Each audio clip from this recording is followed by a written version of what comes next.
Hey guys, and welcome to the podcast from Austin, Texas. I have Brian Lang, and he's an entrepreneur. And he went from broke on paper to cash rich, and now he helps entrepreneurs fix their money machines. I'm really happy to have him on and talk about his journey and what he does for clients. Brian, welcome. Yeah, thank you for having me. I appreciate it. I'm looking forward to the conversation. Yeah. And briefly introduce yourself and how you got started, and we'll dive into the questions. Yeah, you bet. Brian Lang. I live in Austin, Texas, as was said earlier. Ultimately, I'm a CPA by trade, and then we have an outsourced CFO company as well. So what I do is I help high income entrepreneurs stop feeling broke, or those that are just they feel like they should just be up here a little further ahead than they are. So typically that means strategic tax planning, helping with cash flows, business design that serves your life. So that's what we do now. Background, I was big corporate for about a decade. I was at the fifth largest CPA firm and then worked out in Aspen for 2 years before I started the entrepreneurial journey. Super Aspeny group of dudes, 300 million to 2 billion net worth, decade plus ago. So I learned a ton of stuff from those guys and brought a lot of what I learned from them into our current demographic, which I call the working wealthy. So Interesting.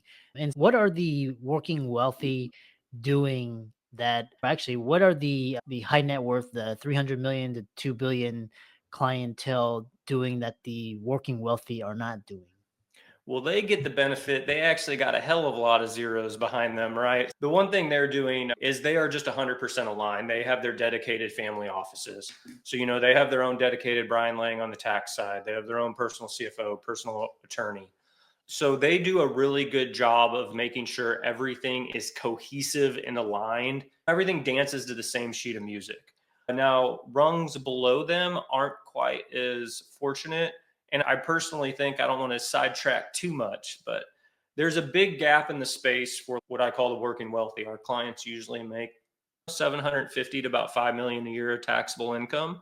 So they aren't poor, but they're also not flying around on private jets. And they don't have that dedicated service level. We had a client who's worth a high net worth family, they're worth about 40 million. And he was mentioning to me that they went family office shopping. And I was snickering at him. And he's the oldest son. He's like probably mid 30s. And I was like, how'd that go? And I already knew the answer. And that was interesting. And I was like, you got a little slap on the backside and said, come back when you're worth 100 million, huh? And he was like, yeah, that is pretty much exactly what happened. I've never felt so poor in my life. Ultimately, those guys in that upper echelon of society just have a level of service that most people don't have access to. Interesting. So you help them with that. The other question I have for you is these working wealthy that come to you ready, what are they frustrated with? What are they trying to obviously overpaying on taxes, or they're just leaking cash? What are they coming to you for help with? Yeah, I think when I initially started it, I was a little naive that just assumed when you were making larger dollars and larger paychecks, you were going to be a lot more organized on the back end. That typically isn't the case. Obviously, these people are smart individuals with the amount of take home pay they're having, but a lot of them are suffering from the same issues that someone who may have a $2 million a year business and they make 200K. Leaking taxes is a huge one. We have yet to see, I was close the other day, but I'm still allowed to make this comment.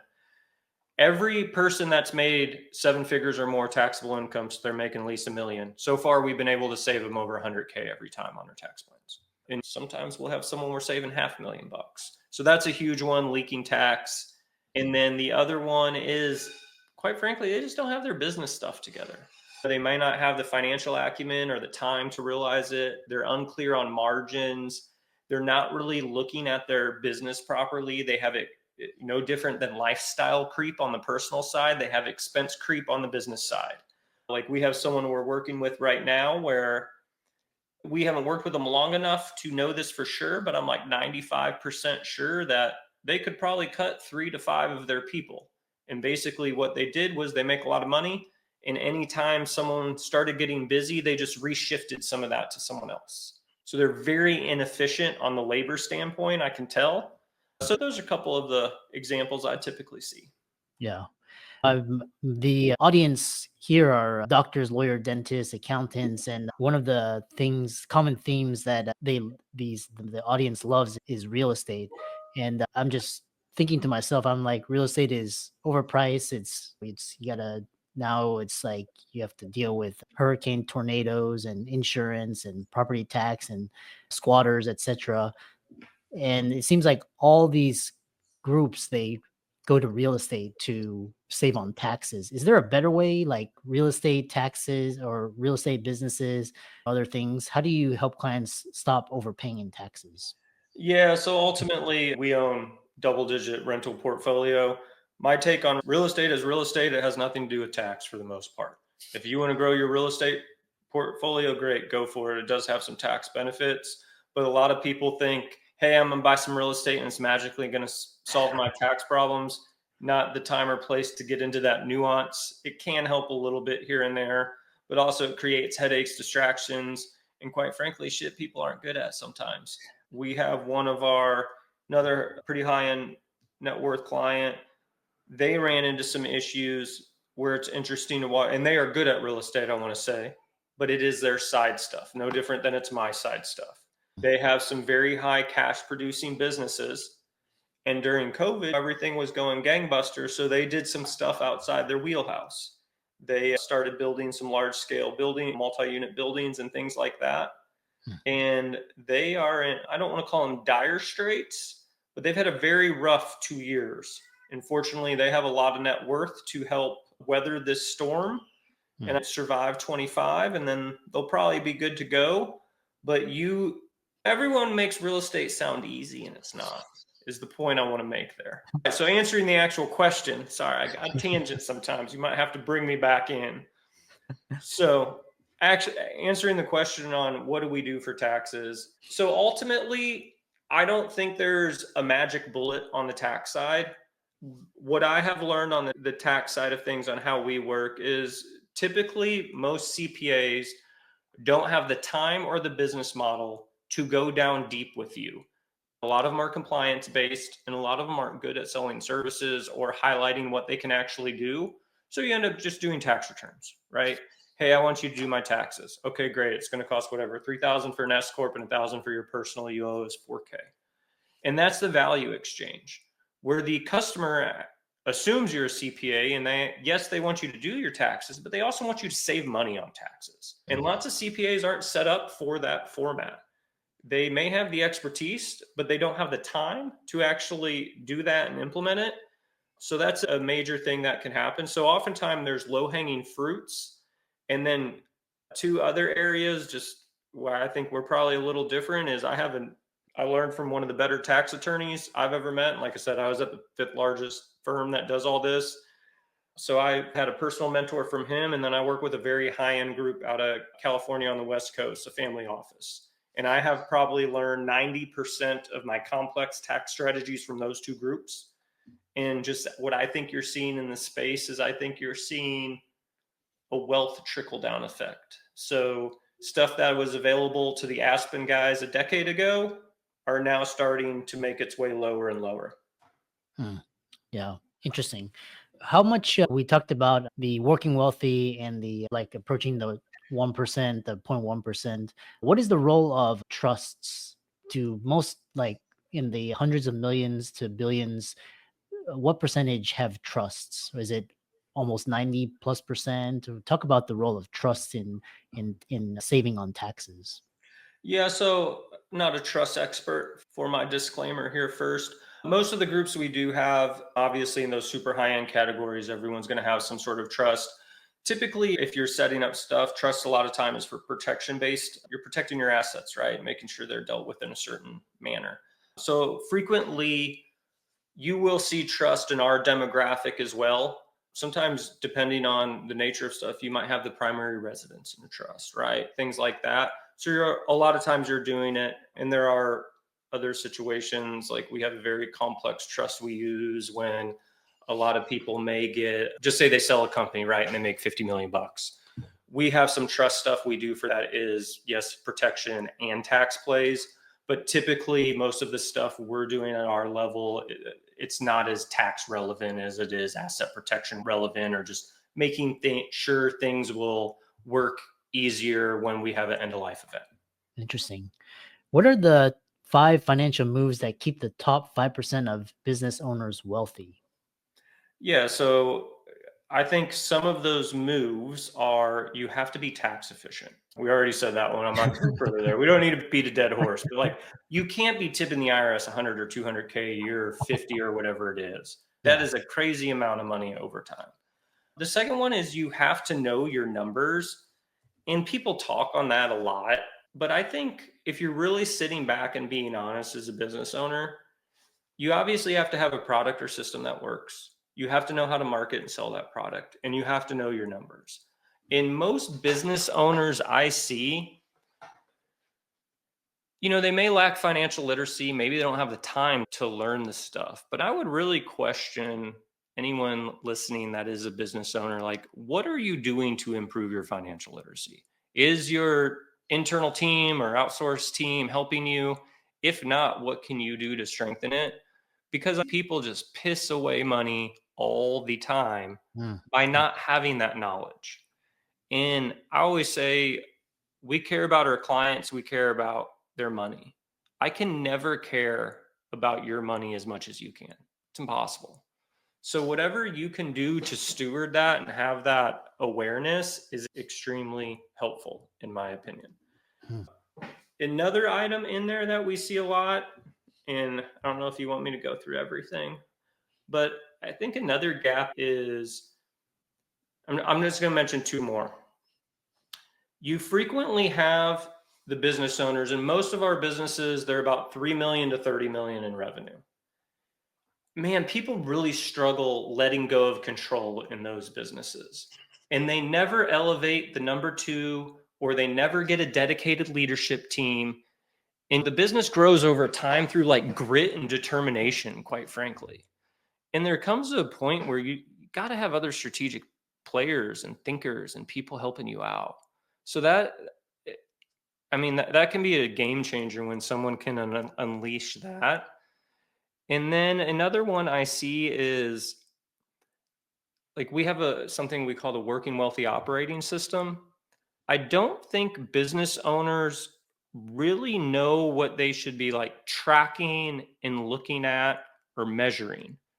And a good example there is, I don't know how many small business owners you're typically talking to, but I'd say a large percentage of them, if I go in and I say, hey, what's your goal this year? Or what are you guys trying to do as a company?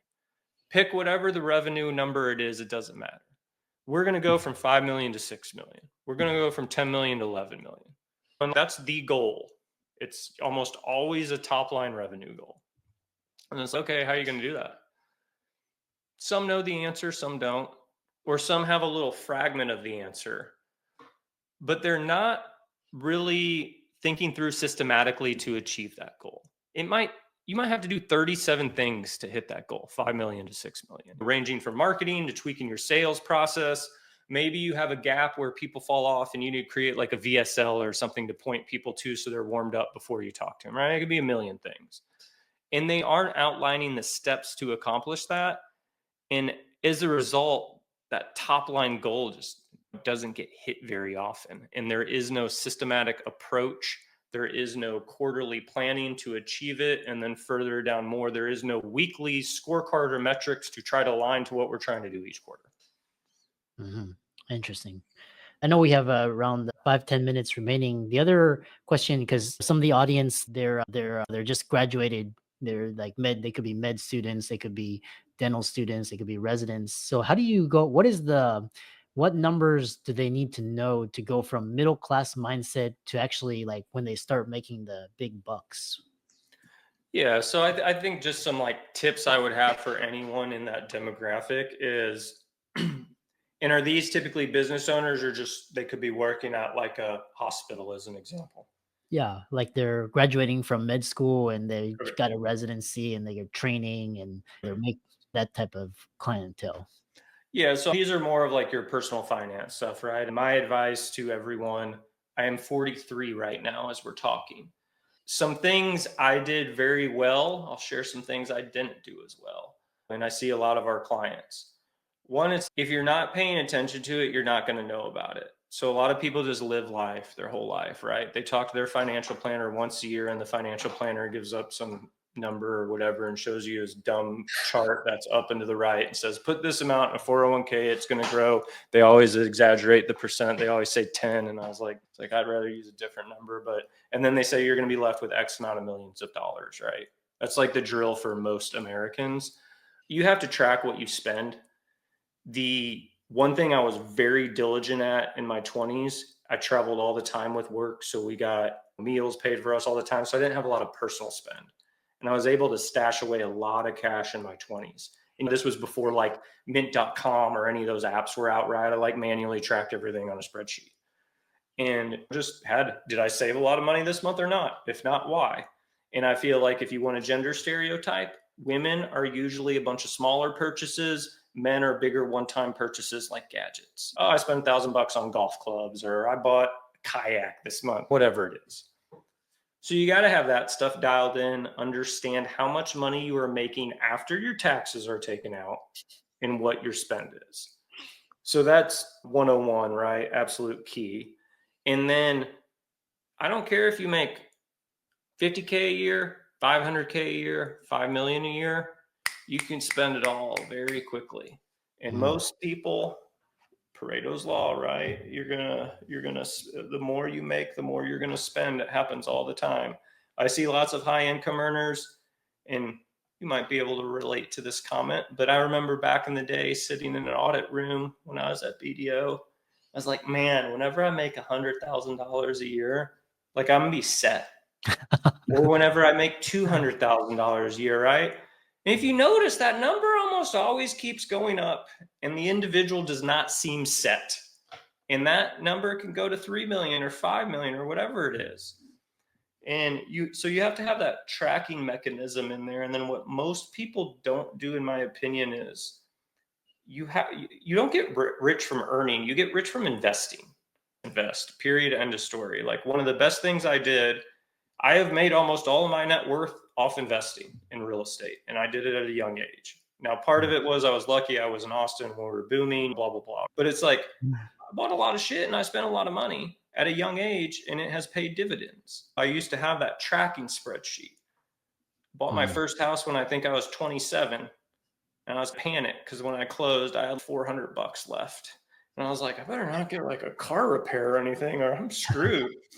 And then I did the same thing again the next year. I was like, okay, I need 20K for a down payment.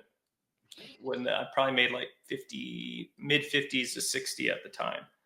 And then how fast can I save this for a down payment? Like I said, I was fortunate. I traveled all the time, so I didn't have much expense. So I immediately bought another house the next year. I actually still own that house. In residential real estate, I call it get rich slow. I mean, that house cash flows like $1,200 a month now. I think I owe less than 50 on it. It's worth probably 400. I have lots of stories like that with real estate. So I think the main thing there is like invest, buy. The longer you wait, the more you're going to be stuck. Yeah. Yeah. Yeah. And I think our system is set up where if you own assets, you're going to do fine. But if you're working and scrounging and saving, but you're not investing, you're going to get screwed by inflation. The other question I have for you is what's the difference between you mentioned investing, but what's the difference between someone who gets rich from their business and someone who just stays busy?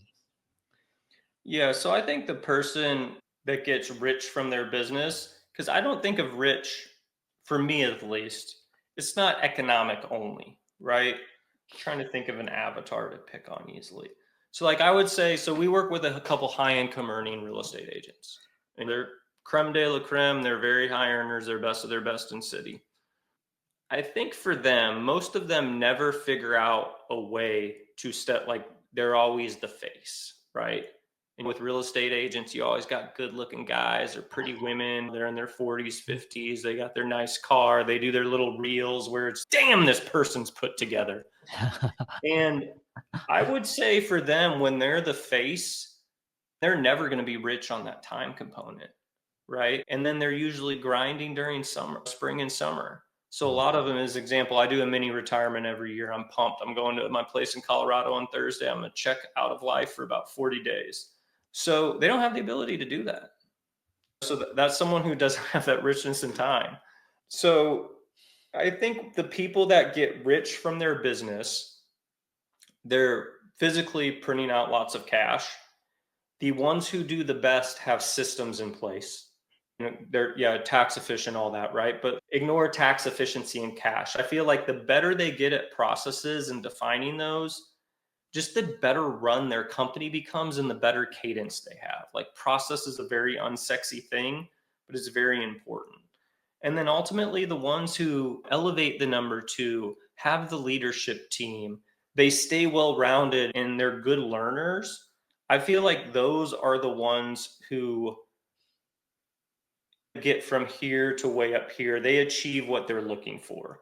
While I know a lot of people who are just busy, and some of them make good money and some don't. Hmm.